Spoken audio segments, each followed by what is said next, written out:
So guys, जैसा कि हमने पिछले एपिसोड में देखा कि फायर बीस्ट किंग की मौत से गुस्सा होकर फायर बीस्ट ने प्रोटेक्टर एरे को डिस्ट्रॉय करके बर्निंग फायर रीजन पर अटैक कर दिया था। उनसे बचने के लिए 4 main sets burning fire alliance बनाकर जुआन वो रीजन की तरफ जा रहे थे। फिर अब हम जो इनको देखते हैं वो कहते हैं कि मुझे समझ में नहीं आ रहा कि आखिरकार इतने सारे फायर बीस्ट आ कहां से रहे हैं। अगर ये इसी तरह आते रहे तो हम कुछ नहीं कर सकेंगे। येंजी कहते हैं कि अभी हमें फायर बीस्ट को भूलकर रीजन सीलिंग ग्रेट एरे को एक्टिवेट करना होगा, वरना हमारे जुआनवू रीजन जाने से भी कुछ नहीं बदलने वाला। क्योंकि अगर फायर बीस्ट हमारे पीछे पीछे जुआनवू रीजन में आ गए तो जुआनवू रीजन भी पूरी तरह से डिस्ट्रॉय हो जाएगा। लुआन कहती है कि आप बिल्कुल सही कह रहे हैं, हमें जल्दी से एरे एक्टिवेट करना होगा। मैं अभी सेक्ट फाउंडर्स को इस बारे में बता देती हूँ। येंजी कहते हैं कि आर्मी को ऑर्डर दे दो कि बॉर्डर को प्रोटेक्ट करने में जरा भी कसर ना छोड़े। इतने वक्त हम reason ceiling great array activate कर देंगे, उसके बाद हम सब जुआनवू रीजन की तरफ आगे बढ़ेंगे। ये बात सुनकर सारे कल्टिवेटर्स फायर बीस्ट को मारने लगते हैं। एक फायर बीस्ट मूव ऑन पर अटैक करने लगता है, पर की किंग उस बीस्ट को मार देता है। कुछ पावरफुल फायर बीस्ट अपनी पावर कंबाइन करने लगते हैं। उन्हें देखकर सब हैरान हो जाते हैं। उन्हें समझ में नहीं आता कि आखिरकार ये सब क्या कर रहा है। पावर कंबाइन करने की वजह से वो फायर बीस्ट म्यूटेट हो जाते हैं, जिससे उनकी पावर बहुत ही ज्यादा बढ़ जाती है और उनकी बॉडी काफी स्ट्रॉन्ग बन जाती है। ये देखकर कल्टिवेटर्स हैरान हो जाते हैं, पर फिर भी वो हार नहीं मानते और साथ मिलकर फायर बीस्ट पर अटैक करने के लिए जाते हैं। की किंग अपनी मल्टीपल सोर्स का यूज करके फायर बीस्ट को मारने लगता है, जिससे गुस्सा होकर कई सारे फायर बीस्ट एक साथ की किंग पर अटैक करते हैं। उन्हें रोकते हुए की किंग की हालत खराब हो जाती है और उसके मुंह से ब्लड आने लगता है, पर फिर भी वो हार नहीं मानता और अपनी डबल सोर्ड लेकर फायर बीस्ट से फाइट करता है। एक फायर बीस्ट पीछे से उस पर अटैक कर देता है, जिस वजह से की किंग का ध्यान भटक जाता है। मौके का फायदा उठाकर दूसरा फायर बीस्ट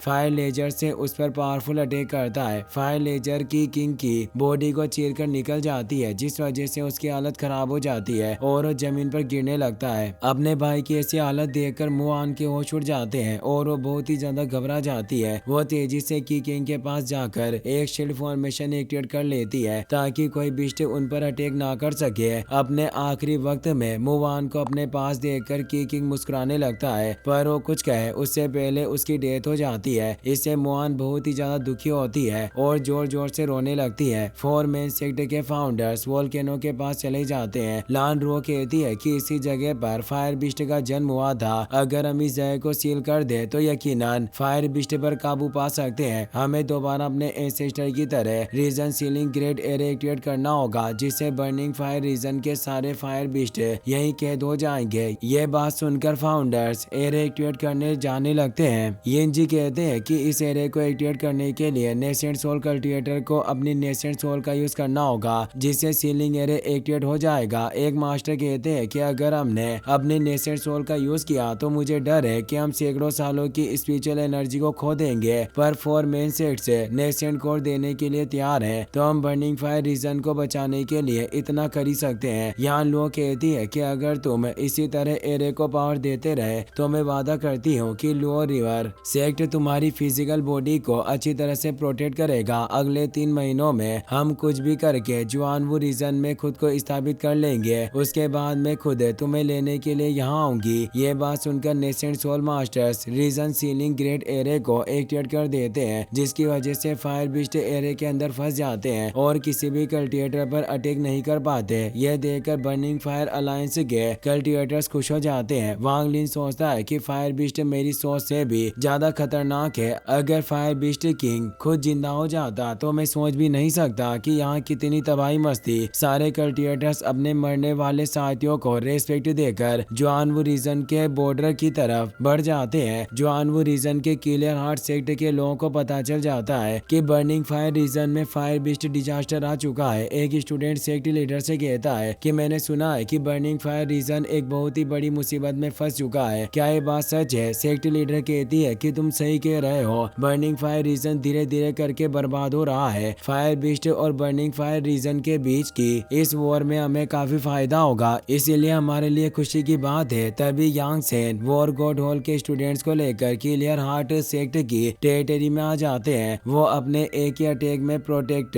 बैरियर डिस्ट्रॉय कर देते हैं, जिससे सेक्ट लीडर डर जाती है और स्टूडेंट्स के साथ वहां से भागने लगती है, मगर यांग सेन अपने मैजिक की मदद से उसे पकड़ लेते हैं। सेक्ट लीडर कहती है कि तुमने अलायंस के नियम को तोड़कर दूसरे रीजन के सेक्ट पर अटैक करने की हिम्मत की है, अब जुआनवू रीजन के 50 मेन सेक्ट तुम्हें नहीं छोड़ेंगे। यांग सेन कहते हैं कि क्लियर हार्ट सेक्ट ने खुद जबरदस्ती इस माउंटेन गेट को हासिल किया और आज दोबारा ये माउंटेन गेट अपने मालिक को बदलने वाला है। यह कहकर सेक्ट लीडर की बॉडी को डिस्ट्रॉय कर देते हैं। यह देखकर क्लियर हार्ट सेक्ट के स्टूडेंट्स बहुत ही ज्यादा डर जाते हैं और अपनी जान बचाने के लिए वहां से भागने लगते हैं। इतने वक्त में बर्निंग फायर अलायंस के सारे मेंबर्स वहां जाते हैं। ये सब देखकर वांग लिन को वो दिन याद आता है जब नानजी का हैंग माउंटेन सेक्ट पर अटैक करके सेक्ट पर कब्जा कर लिया था। वांग लिन सोचता है कि क्या कल्टिवेशन वर्ल्ड में इसी तरह कमजोर ताकतवर का शिकार करता है। येनजी बर्निंग फायर अलायंस के स्टूडेंट से कहते हैं कि जब फायर बीस्ट ने बर्निंग फायर रीजन पर अटैक किया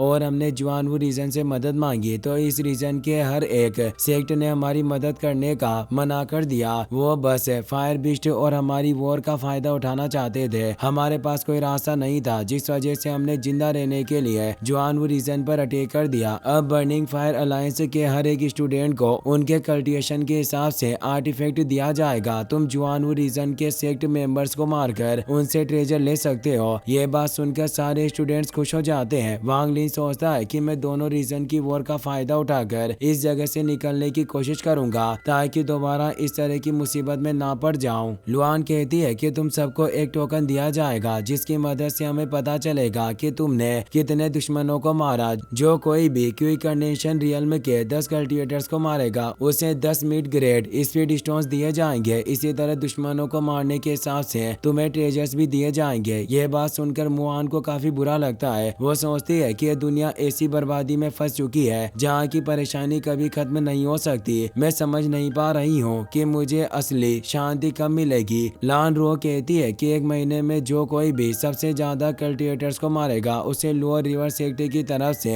हेवन सेपरेटिंग पिल दी जाएगी। वांग लिन सोचता है कि अगर मुझे हेवन सेपरेटिंग पिल मिल जाए तो मैं अंडरवर्ल्ड असेंडिंग अपर्चर आर्ट को दूसरी चीजों के साथ कंबाइन करके जल्दी से कोर फॉर्मेशन रियल्म में पहुंचा सकता हूं। उसके बाद मैं नेसेंट सोल रियल्म के नीचे सबसे पावरफुल कल्टिवेटर बन जाऊंगा। लुआन टोकन की मदद से वांग लिन से कहती है कि लिन ताओ का बनाया हुआ रीजन मैप अभी भी मेरे पास है। अभी के लिए मैं तुम्हें मैप का एक हिस्सा दे दूंगी। अगर तुम फाउंडेशन इस्टेब्लिशमेंट रियल्म के 50 कल्टिवेटर्स को मार देते हो तो मैं तुम्हें मैप का दूसरा हिस्सा भी दे दूंगी। वॉर शुरू होने से पहले दूसरे 150 कल्टिवेटर्स को मारा तो तुम्हें आखिरी हिस्सा भी मिल जाएगा। वांग लिन सोचता है कि लुआन ने मेरे साथ कोई डील नहीं की और फाउंडर ने भी अच्छी प्लानिंग बनाई है कि या तो ट्रेजर के लिए लोगों को मारो या खुद मर जाओ। यह सोचकर वो वहां से चला जाता है। बर्निंग फायर अलायंस के स्टूडेंट अलग अलग ग्रुप बनाकर दुश्मनों को मारने लगते हैं। वांग लिन के ग्रुप का लीडर कोरबिन सेक्ट का स्टूडेंट जांग जीली था। वो अपनी टीम को ऑर्डर दे देता है कि अगर तुम्हें कोई भी दुश्मन दिखाई दे तो तुरंत मुझे बता देना। यह बात सुनकर सब अलग अलग हो जाते हैं। कुछ वक्त बाद क्लियर हार्ट सेक्ट के स्टूडेंट्स वहां आकर उन पर अटैक कर देता है और उनके बीच फाइट शुरू हो जाती है। कुछ स्टूडेंट्स मिलकर जांग जीली को एक बॉक्स में सील कर देते हैं। इतने वक्त में वांग लिन अपनी फ्लाइंग शॉट की मदद से उन सारे स्टूडेंट्स को मार देता है। यह देखकर बाकी स्टूडेंट्स वहां से भागने की कोशिश करते हैं। जांग जीली बॉक्स को डिस्ट्रॉय करके बाहर निकल जाता है और अपने मेस की मदद से भाग रहे स्टूडेंट्स को मारने लगता है। वांग लिन दोबारा अपनी शॉट की मदद से 2 स्टूडेंट्स को मार देता है। यह देखकर जांग जीली चौंक जाता है और सोचता है कि आखिरकार इसने अकेले उन स्टूडेंट्स को कैसे मार दिया। यहाँ तक मैं अकेला एक साथ उनका मुकाबला नहीं कर सकता तो इसने ऐसा कैसे किया। यह सोचकर वो दुश्मनों को ढूंढने के लिए आगे बढ़ जाता है। कुछ दिनों बाद जुआनू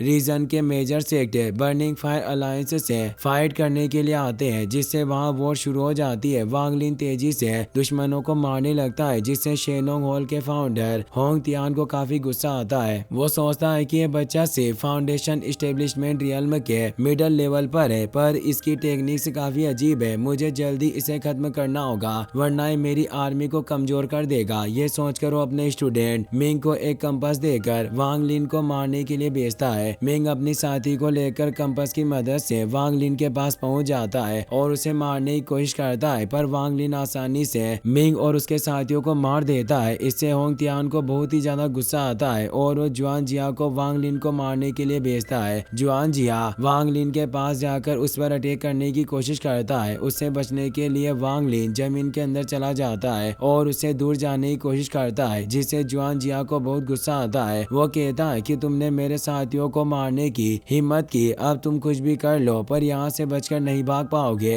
ये कहकर उस पर अटैक कर देता है। इसी के साथ ये एपिसोड यहीं पर खत्म हो जाता है।